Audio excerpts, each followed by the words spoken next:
Hey guys, welcome back to my channel. If this is your first video, hi, I'm Alaina, and this is The Organized Money, where we talk about planning life and managing money.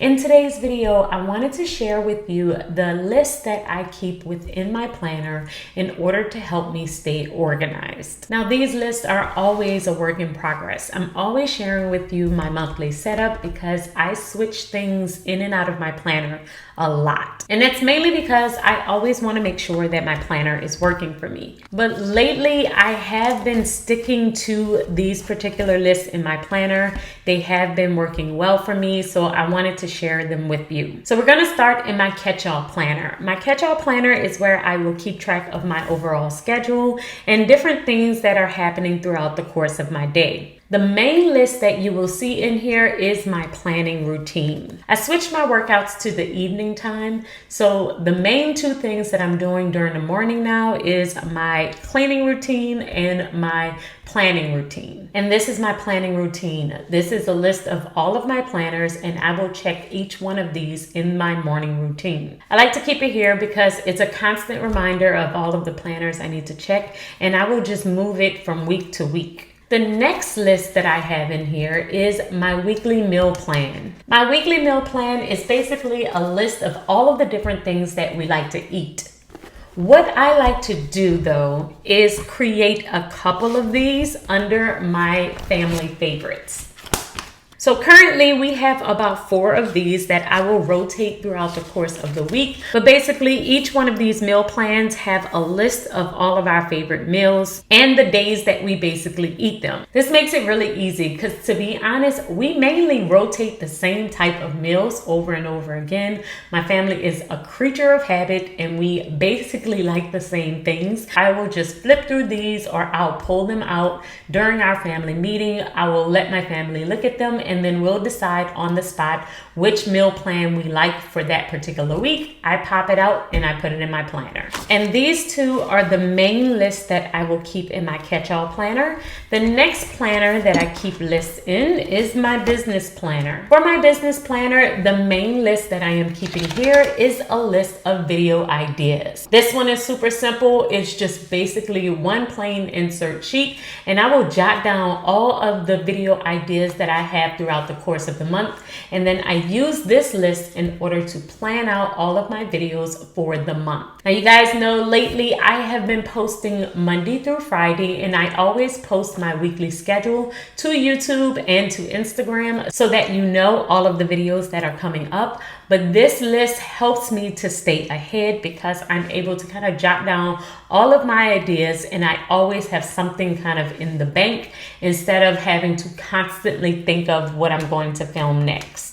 So I will keep this in my monthly spread, and then sometimes I will think of different ideas throughout the course of the week. Whenever that happens, I will jot it down somewhere in my planner just so that I don't lose the idea, or I will flip back to my monthly spread and make sure that I add it to this sheet here. And that's the only list I will keep in my business planner. The next section of lists I actually have a tab of that's called lists. I created this section a couple of weeks ago, and it's called lists, basically to help me get rid of one of my planners. I'm going to talk about this more in next week's video when I share with you the changes that I have made to my planner setup as a whole, but I realized that I was repeating a lot of the same information in my personal planner. So I was trying to figure out a way to reduce the amount of writing that I had to do continuously with that planner. So I decided to get rid of it and actually add this section, since it was mainly routines and lists that I was keeping in that planner. So basically, if it's health related, like what I'm eating or watching my weight or working out,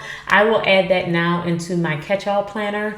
But with this section, this is mainly like my home section now, so that I can stay on top of all of the routines that I need for my home, and I don't have to have an entire dedicated planner for it. Now, out of all of my planners, my personal one definitely fluctuates in and out because sometimes I feel like I need it because of the house renovations or different things that we're doing. And then other times I feel like I don't need it as much because things have kind of calmed down. So currently I'm in the place where I don't feel like I need it as much. So this is the section that I am currently using. So let me share what's in here. The very first one is my cleaning list. This is my daily cleaning list. This is the things that I do on a daily basis.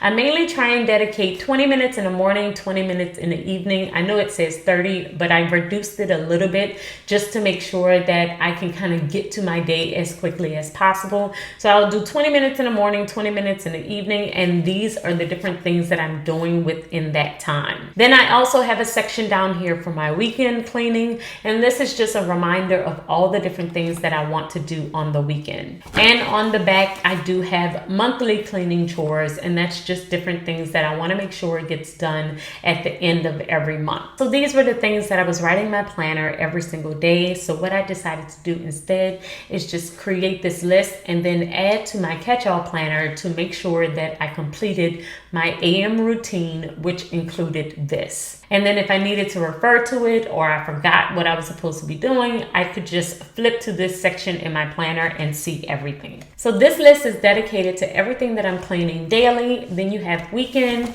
and monthly, and then this list is dedicated to what I am doing on a weekly basis in each different zone of my house. So this list is my zone cleaning areas. It's breaking down every room in my house and putting a dedicated day for me to actually clean that room. Once again, this helps me not to have to repeat myself in my planner over and over and just write these things down again and again. Just having this list here, it's pretty repetitive. I already know what I'm supposed to be doing, and I can just refer to this list whenever I need it. The next list is my home project list for 2021. As you guys know, I have been sharing with you that we have been renovating different areas in our house. Well, at the beginning of January, we wrote down a master list, everything that we wanted to complete in the house. And I just keep that in here so that I can keep track of where we are, the different things that we have completed, and I will usually just check it off. So as you can see, every area that was actually completed, I check it off with a red check. And also, along with this list, I will keep track of how much these different projects cost us. So the main reason why I am keeping track of the cost of the different projects that we have done is for sinking fund purposes. So a lot of times you will ask me, how do I know how much to save for maintenance or for different things that are coming up with my home? And this sheet is how I am able to do that. I will see how much things have cost me in the past. I will keep track of just different things that we have purchased for our home. Anytime we need to replace an appliance, anytime any type of repair come up, I will write it down, write down the date, and see if I can kind of keep track of how much we may need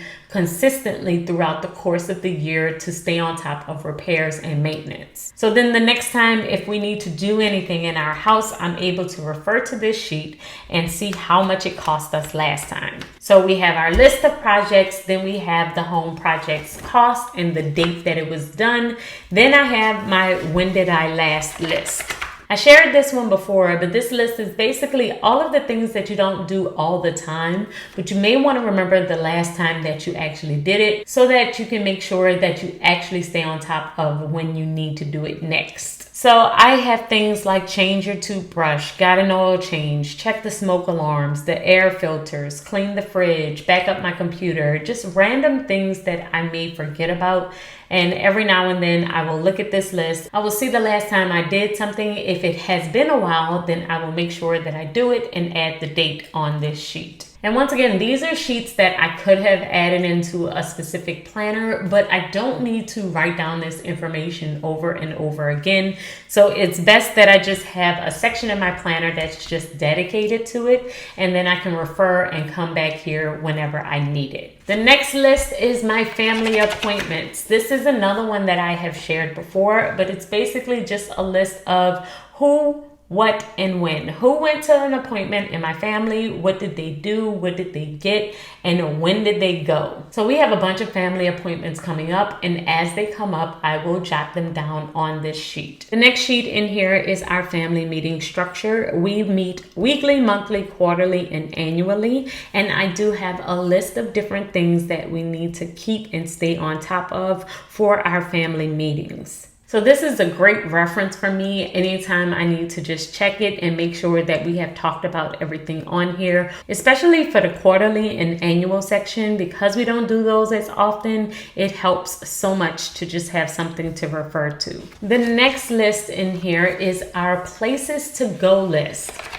So in our places to go list, we're basically listing out all of the different things we would like to do between this year and next year. So this is just basically for me to kind of keep track of the different places that we want to go as a family. And on this side, I have the bigger places, like the bigger vacations that we want to do. On the back, I have like this spring bucket list that we created of just different things that we wanted to do in our city. We currently live in New Orleans. I have a list of all the different places we wanted to visit within New Orleans, and then I will check it off and then add the date that we actually went or completed that particular thing. It makes it really, really fun with the kids. Every time we have a family day, every single Saturday, we'll look at this list, we'll pick something out, and then we'll do it. The next list in here is my packing list, and this one I shared before as well, but I keep it in here to just prepare for any time we are taking a big trip. I have a list of different things that I need to pack, and usually I will check them off, make sure it's packed, and then I will take this list with me so that I can check it off again once we are about to return. This is a great list to keep in your planner. I love that it's sectioned off and that I'm easily able to check off what I have and the quantity that I currently have.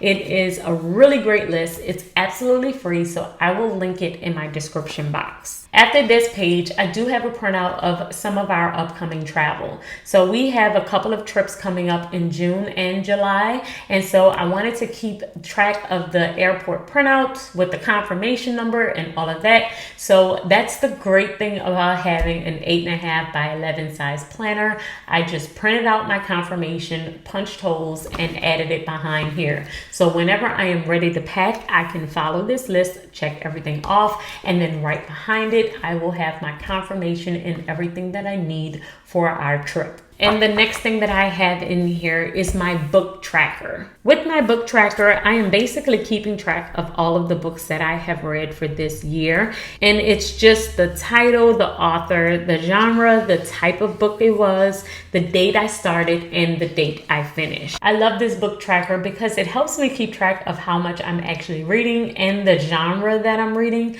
I like to read a variety of different things, and a lot of times I will get stuck in one genre or another if I'm not actually paying attention. So with this tracker, I'm able to kind of keep track of the different things that I'm reading and how long it takes me to read that thing. And lately, I have been listening to a lot of books instead of physically reading. I do love to physically read. However, I don't have time to always do it. So I love this because it kind of really helps me stay on top of my reading. If I look at this and see it's been too long since I have picked up a book or listened to a book, then I will really try and put it back into my routine to make sure I'm listening to something at least 20 minutes out of the day. So those are all of the lists that I currently have in my planner. However, I do have a bunch of ideas of different things that I want to do, so I'm definitely going to be sharing more in the future. I hope that you guys have enjoyed this video, and I will see you in the next one. Make sure that you tell me in the comments below